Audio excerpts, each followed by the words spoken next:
Nakikita mo ba na itong nangyayari sa administrasyon ng BBM, ng mga nangyayari kay Vice President Duterte, hanggang saan mo ba ito nakikita? Maaring may mga bagay na nakaplano na maaring maging dahilan ng gulo or pagkakawatak ng dalawang partido. Magiging issue rin din ng presidente yung health niya. Nag-viral ka din dahil dun sa issue ng this year, mabubuntis si Sarah G. Do you think this year talaga siya mabubuntis? Oh, Ay, mabubuntis? that's baby, oh! Meron kasi nagtatag sa amin ng hula ka na magkakaroon ng problema si Catherine at si Daniel. Meron silang issue ngayon na pinagdadaanan. Kumaga sa isang takbo ng relationship, call off muna tayo. May nakikialam, may humaharang, pero may third party ako nararamdaman.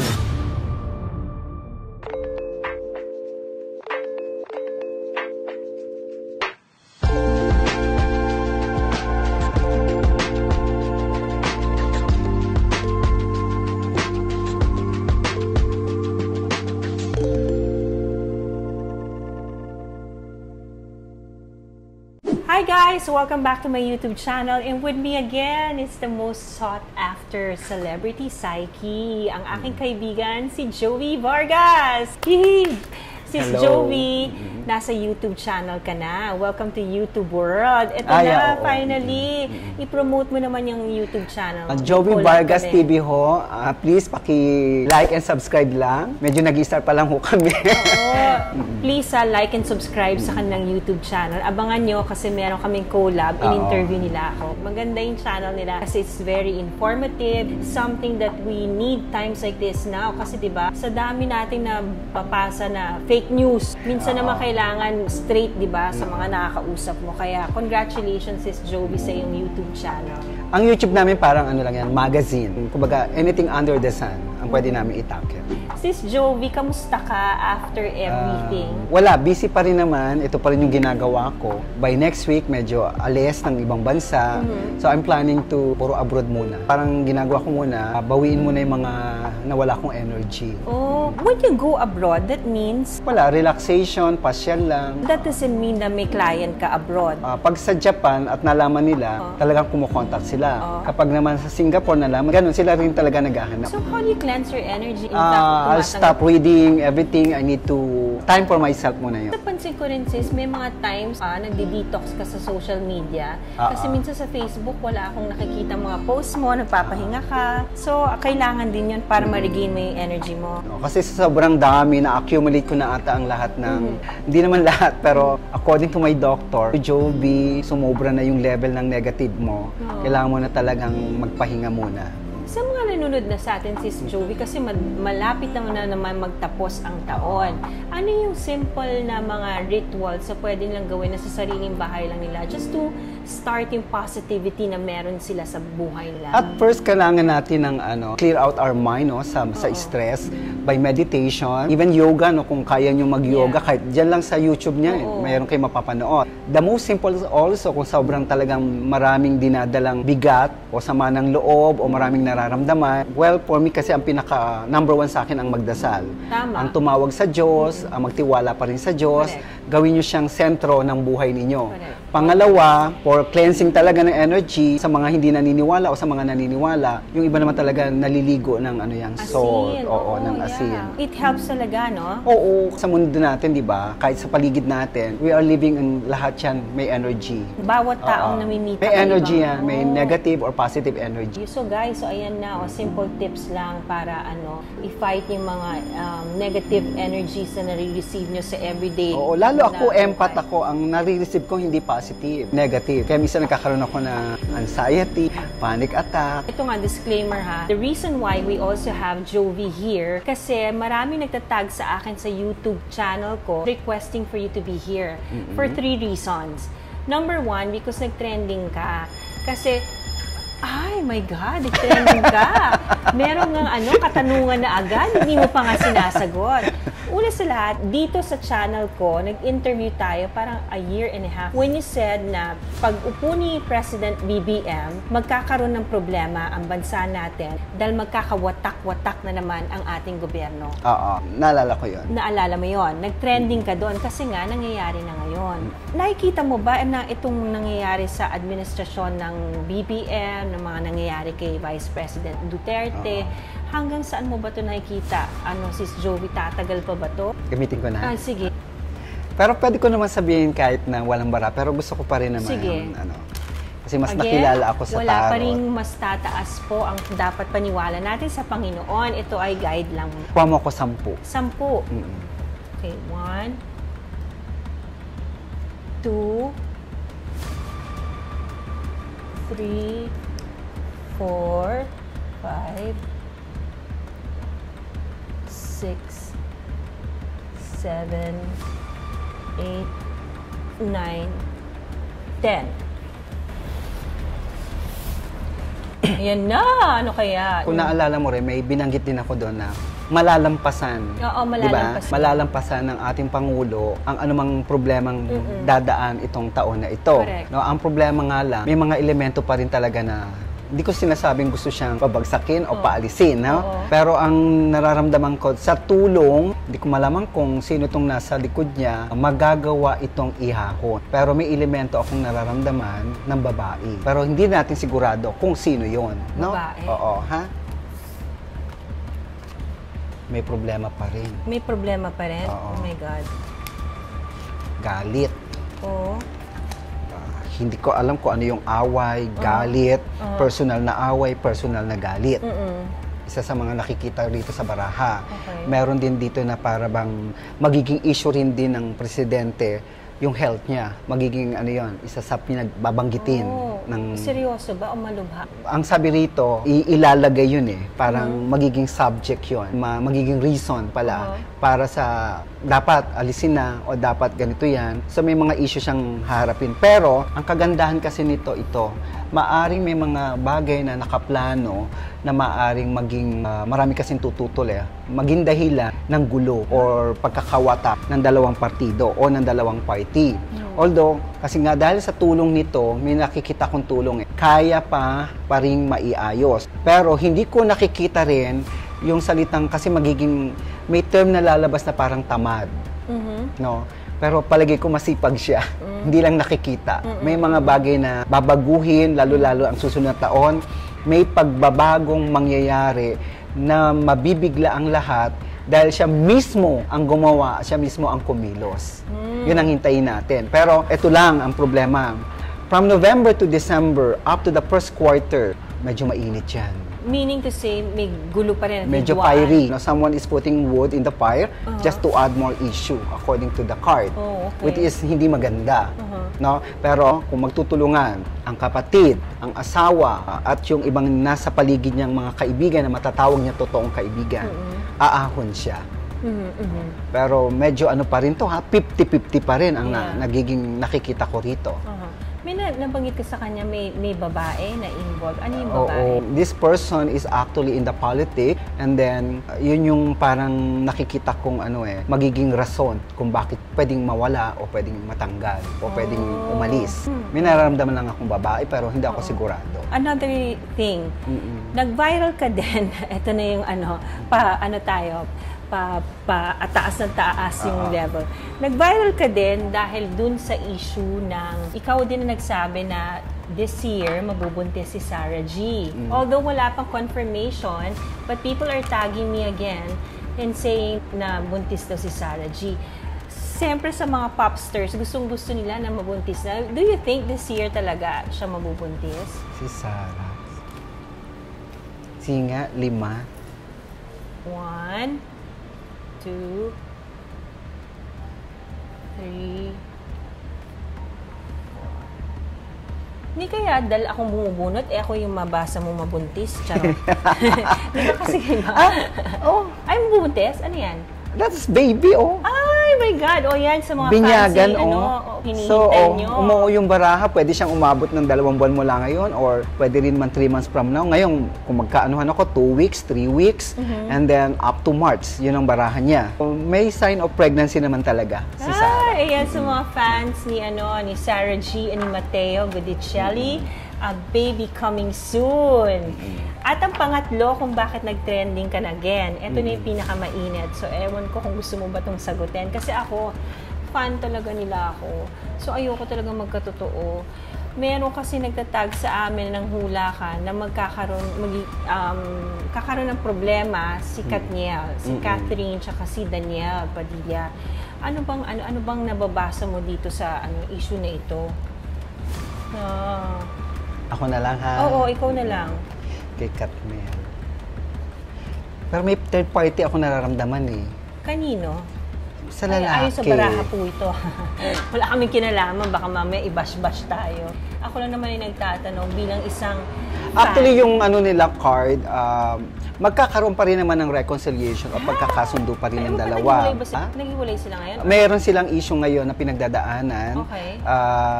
Parang ito pa nga, pagtigil eh. Kumbaga sa isang takbo ng relationship, call off muna tayo. Okay. Tigil muna tayo.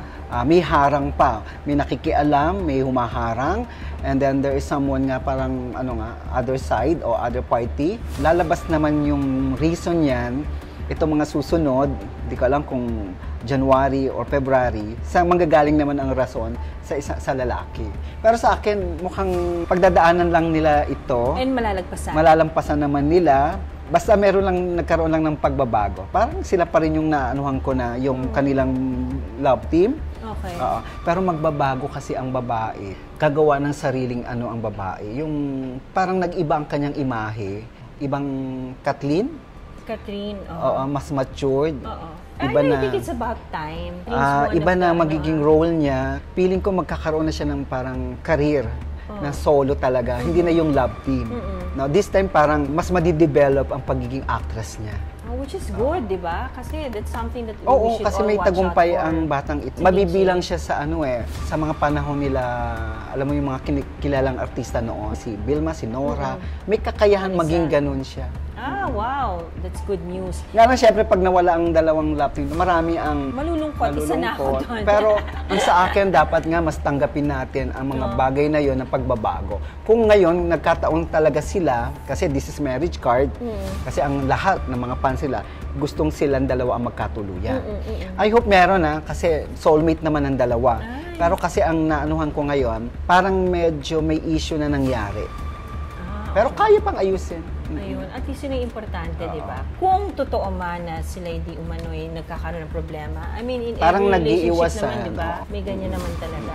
So sis, lang tayo, since nasagot mo yung 3 trending na hula na nag-trend sa'yo, pwede na lang yung last, since papasok na tayo ng 2024, yung kailangan nating abangan at intayin?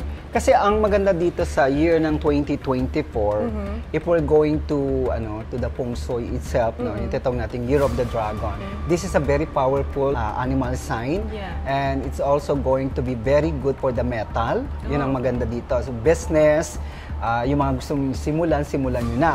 Pero kasi ang problem dito kasi sa atin, may nararamdaman akong sa buong mundo, yung gulo pa na tinatawag. Para bang sinabi mo, akala ko ba Dragon is a good year, magiging maganda ang takbo ng bawat isa o ng buong mundo. No! Dahil nga merong mga nangyari na mga problema, duktong ito ng susunod na taon. No? So ang kailangan lang talaga, mas gugustuhin ko ang atensyon ng tao o ng buong mundo. Mas bigyan ng time ang Diyos ng magdasal lagi. Higit na mas paniwalaan talaga ang gabay mula sa itaas. At then, yun nga, kagaya ng madalas natin sinasabi o sinasabi mo rin, na maging mabuting tao sa bawat isa. Correct. And then, ang year ng 2024, may naramdaman akong 2 eroplano na medyo sa runway naman siya bumagsak mismo, hindi sa itaas ng galing ang aksidente. Pero yung eroplano medyo kilala. Letter P, magaganap yon sa mga bandang buwan ng after the first quarter ata ito. O pwede rin naman nasa bandang April or June, basta after the first quarter. Yung isa, medyo red yung kulay ng nakikita ko sa kanya, nakasulat doon sa labas. Medyo ingat, may mga trouble tayo sa panghimpapawid. Mararamdaman din ang problema sa tubig itong susunod na taon. Inuulit ko kasi medyo mas ang tubig sa akin talaga, na magkaroon tayo ng problema sa tubig. And then, kung sa politics naman, parang ayoko muna. Pero, magkakaroon na lang ng pagbabago on titog nating, what we call this, yung nating transition. Yun ang mahirap dito, yung transition na magaganap. Okay. Na pwede kasing magkaroon ng switching? Oo, yan yung transition. Pero I hope magdasal kayo sa paniniwala nyo na yung pa rin sana at malampasan niya. Wala akong makitang lockdown. Praise God. Pero meron ako nakitang maaaring pansamantala na tumigil muna ang gulo, yung gera, pero meron pang isa akong nakikita pang gera na maaaring mangyari. And then, also, medyo may lindol ako nararamdaman na maaaring 3 beses na magaganap. Pero dito, may tsunami ako nararamdaman doon. Ang tsunami, hindi ko makita sa ating bansa. Pero ito magaganap sa ibang bansa, pero Asian pa rin. Yung lindol, ano yung bandang Bicol ba yan? Anong yan? South ba yan? Bicol region? The Bicol region. Basta ito yung Bicol, meron doon. Makakaramdam din ang Metro Manila. Lalo-lalo lang ang first quarter na yan. Pero ang kagandahan kasi sa nararamdaman ko, kung magkakaroon tayo ng dasal o yung collective prayer sa atin, sa buong mundo, kaya nating hindi ito matuloy. Correct. Ang ganda kasi na nakikita ko sa Pilipinas na magiging maunlad, magiging maayos. Yun yung madalas kong nakikita, pero hindi ko alam kung bakit parang baka sasabihin nila mali yan mukhang magulo, mukhang walang pagbabago. Kung bibigyan natin pagkakataon talaga ang nakaupo at ang susunod pa na nakaupo at ang susunod pang yan, tandaan nyo, makikilala ang Pilipinas sa buong Asia. Oh, wow. Pwede nating mapantayan ang Singapore. Oo, pati ang Hong Kong, ang mga tiga-ibang bansa. Tandaan mo Aiko, maninirahan ang mga foreigner dito. Wow, they'll start investing here in our country again. Actually, ang problema nga lang natin, mga dayuhan ang siya nag-i-invest. Itong mga kapwa natin Pilipino naman, ang walang lugar para sa Pilipinas. Sana bagong mangyari yon. May sariling lugar ang kapwa natin Pilipino. Ang tinutukoy ko yung mga walang bahay. Kaya katiyakan sa paninirahan ng bawat Pilipino. Naghihikayat tayo na manirahan sila rito. Pero itong mga kapwa natin, walang bahay. Nasa squatter sila, yun ang sana mabigyan din muna ng pansin. Sa mundo ng showbiz, may nakikita ka ba for next year, sis? Ay, lalaki. Maingay maingay ang showbiz. Sobrang magiging masipag ang mga artista. 2 lalaki ang nakikita kong gagawa ng higit na pangalan, sasabayan ng isang babae. Mag-aagawan sa eksena ang 2 lalaking ito. Yung pangalan nila lulutong sa ibang bansa. Kumbaga, nagkaroon sila ng award. No? Wow. Also, drama is going to be magiging in again. Andiyan pa rin naman yung comedy, di ba? May pasumpong-sumpong na action, pero mostly, ang magiging mas talaga, yung mga science fiction o yung mga fantasy movie. Fantasy. Pero lalaban ang drama next year. Saka medyo very cultural movie. Okay. Yung may touch of the history. Yun ang mas magandang nakikita ko sa susunod na taon. Ayun, may 2 lalaki na makikilala dahil mananalo sila awards sa ibang bansa. Pero may isa pang babaeng magpapaalam. Magpapaalam? Ayan na. Oh my God, ayan ka na naman. Meron. Lola na to Okay. Lula-lulahan kung tawagin. Okay. Isang dating batikang artista na maaring magpaalam. Oh, okay. Again, dasal po tayo para maiwasan. Wala bang mabubuntis next year? Meron. May nakikita akong 2 na babae sa next year. 2 sila. Ayan, 1 and 2. No? Sikat na ito actually. No? May mag-aasawa rin. May kasalan akong nakikita dito sa team na sila o love team na sila. Mag-a-announce ng kasal by next year. Meron ako nakikitang movie na magagawa sa ibang bansa na sobrang magiging maganda ang magiging nito, blockbuster ito. Siguro dun yung pagkukuhanan ng pelikula mananalo yung sinasayang lalaki. Basta merong blockbuster na parang naging least, maganda ang ano. Magiging masaya na naman ang showbiz industry. Aktibo, diba? magiging Oo. aktibo.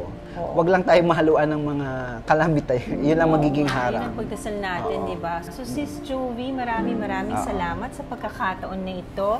Meron ka bang gustong i-plug, i-promote, or may mga gusto ka bang i-warning sa amin, sa mga nanunood? Kung kukunin ko muna sa UI ko, sobrang ganda ng oras, sa dami ng plano. Patient lang din sa'yo. Pagpatuloy mo lang yung mga gawaing gusto mo na palagay ko naman makakatulong talaga sa sambayan ng Pilipino o sa mga taong gusto mong tulungan. More project kasi ang nakikita ko pa rin sa'yo. Medyo may nakikita pa rin akong award, no? And then, patient pa rin sa love. Sa love life. Kailangan mo maging patient niya. Although may lulutang na isang personalidad na mangungulit sa'yo. No? Nasa bandang ano to? Politics din. Cut ba yun? Ay, hindi. Okay lang po. Pero hindi mo ito papansinin. Pero magiging malapit lang, no? And then, paglipat. May nakita ko sa yung paglipat. Galing. And then, may nararamdaman ako may kinalaman sa island or sea. Hindi ko alam kung anong ginagawa mo doon or anong tinayo mo doon. Siguro Nakikita ko ganon. suit ako tapos magpo-posting ako sa IG. No, it's more about investment yung nakikita ko. Wow. That added to your accomplishment on the next year. O kaya merong parang nag-offer, mukhang nakuha mo yon. And then, health lang. Medyo aanong ko sa yung health mo. Yung stress mo, yung likod mo. Yan lang. Ha? Yun lang, pero at least you're okay. And then, there will be a good parang sign of success for you for the next 2024. Yung movie na ginagawa mo, meron pang kasunod dyan. Thank you, Sis Jovi. And meron kang gusto i-promote? Yeah, ano lang yung YouTube channel namin, yung Jovi Vargas TV ho, paki-subscribe, maging ano lang namin kayo, follower lang. Masaya na ako doon. Kasi nag-collab ho kami ni Miss Aiko. I hope abangan nyo rin siya sa aming channel. At higit sa lahat to, ang ano ko lang naman is, yung ginagawa kong panghuhula, ano man ang tawag ninyo, kasi minsan marami akong naririnig na, pero hindi ko yung pinapansin, parts yun ng buhay ko. Yeah. Pero sa akin, inihikayat ko pa rin ang mga tao na patuloy pa rin magtiwala sa Diyos pa rin naman tayo. Oo, at the end of the day naman kayo ay siya pa rin naman talaga ang dapat lang. yung paniwalaan. At at least meron tayong mga bagay na pwede natin, we can avoid in happening. Of course, in life naman, it's inevitable kung may mangyayari talaga na mangyayari. Pero nothing beats yung faith natin sa Panginoon. Mas gusto ko pa rin na mas positibo ang mangyari sa Pilipinas. Diba? Amen. Thank you again. Thank you, sis. God bless you. And please like and share my YouTube channel and of course, Jovi's channel. God bless you all at manatiling maging mabuti at maging mabait na nakatapak ang paa sa lupa at iisipin lagi ang kabutihan ng loob ay mas maganda kung ito ay sasabayan mo ng pagmamalasakit sa buong tao. God bless you all and this is Aiko Melendez.